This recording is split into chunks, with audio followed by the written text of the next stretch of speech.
Un saludo amigos ganaderos, voy a insistir en el tema del agua. Hay una voz en mi mente que me dice, insiste mucho en este tema. Yo no sé si sea la conciencia ambiental o qué sea, pero regalémonos unos minutos para hablar de manera muy breve, lo voy a hacer lo más breve posible, sobre este tema. En la ganadería tropical tenemos una gran oportunidad para hablar de la mitigación de esos efectos del cambio climático.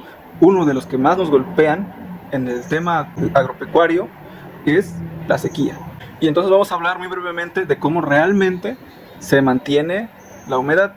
De manera resumida, como decíamos en un video anterior, la vegetación arbórea es esencial para el ecosistema tropical. Estamos hablando que en este ecosistema, si no tenemos árboles, estamos en un ecosistema degradado y no nos tiene que alarmar que se altere el ciclo del agua porque no estamos cuidando este ecosistema como debe de ser. Entonces empecemos por la generación de lluvia.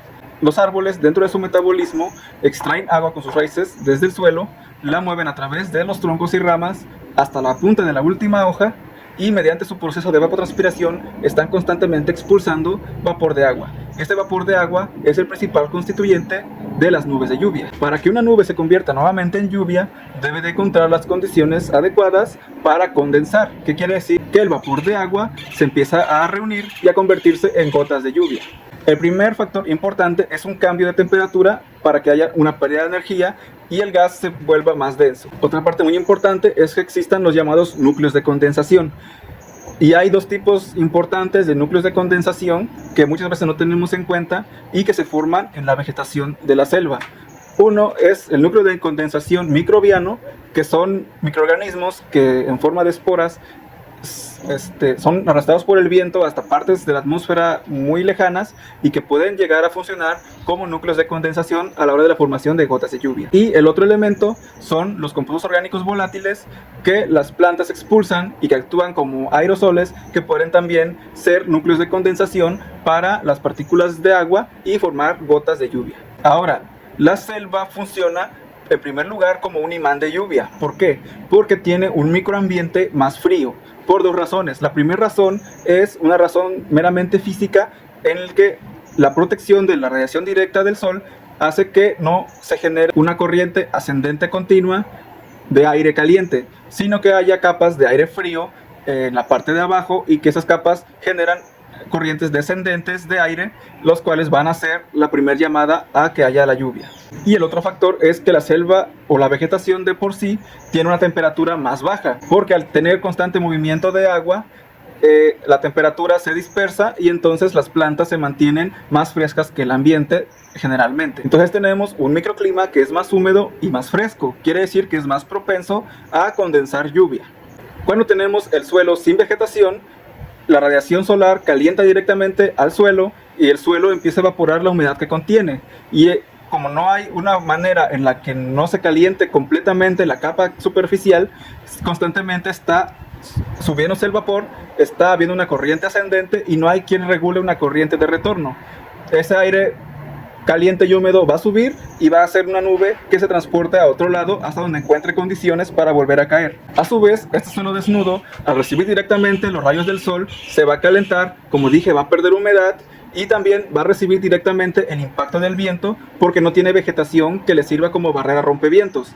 Y al no haber una barrera de vegetación que me sirva para romper las corrientes de viento, también el viento va a arrastrar una gran cantidad de humedad. Quienes tienen represas, bordos o jagüeyes y viven en lugares con incidencias de fuertes vientos saben que consume más agua el viento que el ganado. Y también al suelo se le extrae esta humedad cuando es constantemente golpeada por el viento y considerando también la radiación solar directa. ¿Qué quiere decir? Que este suelo va a empezar a perder humedad en las partes en la parte superior, que es la que se calienta, y va a generar pues una capa, una costra de suelo seco. Cuando el suelo contiene arcilla, este suelo seco tiende a contraerse y a generar grietas. Y a través de estas grietas, que ahora son sitios expuestos y que pueden llegar a tener hasta más de 1 metro de profundidad, es que también la humedad se continúa perdiendo y tenemos aún más pérdida de humedad. Ahora vamos a ver qué pasa cuando llueve. En un lugar donde hay cobertura de árboles, el agua cae, no golpea directamente al suelo porque cae de manera amortiguada. Su primer amortiguador es la copa de los árboles. pero el amortiguador más importante es la cobertura que hay debajo de materia vegetal. Entre las hierbas y las hojas de los árboles generan un colchón de materia orgánica que además es un microambiente, es un ecosistema completo donde hay insectos, microorganismos, hongos, lombrices y muchas cosas más. Y que lo que va a hacer ese colchoncito es evitarme el golpeo directo en el suelo de la lluvia. Va a infiltrar de manera suave y no va a correr tan rápido en la superficie, porque al haber vegetación la lluvia fluye más lentamente y entonces da tiempo a que se absorba. Si además tenemos árboles y pastos que con sus raíces vayan generando galerías o poros, entonces esta lluvia va a poder penetrar más profundamente. Y muy importante, si además hacemos un pastoreo muy bien hecho y permitimos a los árboles y a los hongos hacer su trabajo, va a haber materia orgánica en el suelo. Y esa materia orgánica, hablamos de que por cada punto porcentual de materia orgánica que exista en el suelo, estamos cuadriplicando nuestra capacidad de retención de agua. Entonces, dense cuenta del potencial que tiene un buen manejo del ecosistema para recargar los mantos acuíferos, porque esa agua que se infiltra y se mantiene de manera lenta es la que va fluyendo a los mantos acuíferos y los va recargando. ¿Qué pasa, por el contrario, cuando cae la lluvia sobre el suelo descubierto? Lo primero que va a pasar es que nada va a amortiguar la caída de la gota de lluvia desde las nubes. Cuando cae esta lluvia hace una explosión de partículas de diversos tamaños, algunas tan pequeñas que hasta nos llega el olor y otras muy grandes que simplemente se voltean. ¿Qué quiere decir? Que va a caer la gota y va a hacer por tamaño, por peso, va a arrojar a diferentes alturas las partículas y cuando vuelvan a caer se van a ordenar por tamaño. ¿Qué me indica a mí? Que en la parte superior voy a tener una capa de las partículas más finas, más pequeñas, que se va a generar entonces una película impermeable porque las partículas están muy juntas. Quiere decir que las siguientes gotas de lluvia que caigan en este suelo no se van a infiltrar, sino que van a correr. Ahora, si además no tengo una vegetación que me esté a mí amortiguando, regulando la velocidad de la lluvia, y entonces toda esa agua va a empezar a correr sin control, arrastrando también la materia orgánica, que la materia orgánica son las partículas más ligeras y diminutas que hay en la textura del suelo. Se van a ir todas a las vertientes, a las cuencas, pero no se van a absorber y no van a recargar mantos acuíferos, sino que simplemente van a correr y las vamos a ver irse al mar, llevarse nuestra materia orgánica y generar problemas en otros lados de sobrefertilidad y dejándonos a nosotros sin agua y sin fertilidad, porque no estamos haciendo un manejo adecuado del ecosistema. Y entonces, en resumen, los factores que tenemos es 1. Producción de nubes. ¿Qué puedo hacer yo para producir más nubes? Tener árboles. Número 2. La atracción u ordeña de las nubes.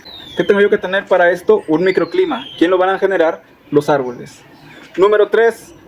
Amortiguamiento del golpe directo del agua. ¿Quién me va a poder amortiguar que la gota de lluvia golpee directamente al suelo la cobertura que hay de vegetación y de hojarasca? Número 4. Reducción de la velocidad de escorrentía. La vegetación, las plantas, las raíces van a evitar que el agua corra directamente cuesta abajo y que esta reducción de velocidad me permita que el agua vaya infiltrando. Número 5. La porosidad de grandes poros que generan las raíces, que van muriendo y regenerándose al nosotros hacer el manejo del ecosistema y que me generan a mí espacios libres a través de los cuales el agua puede penetrar y quedarse absorbida por las raíces, porque a través de las grietas abiertas por la sequía también puede penetrar, pero esa agua lo único que va a hacer es irse a la parte más honda. Cuando las grietas se vuelvan a cerrar porque al recibir humedad se expanden, generan ahora un espacio anaerobio que no es apto para la vida, me generan un manto sin oxígeno y no es para mí un agua utilizable o un agua funcional, sino que es un agua atrapada que probablemente sí vaya a recargar un poco los mantos acuíferos, pero que realmente también solamente va a ser mientras la grieta no se cierre. Una vez que la grieta se cierre, todo va a correr por la superficie y se va a ir.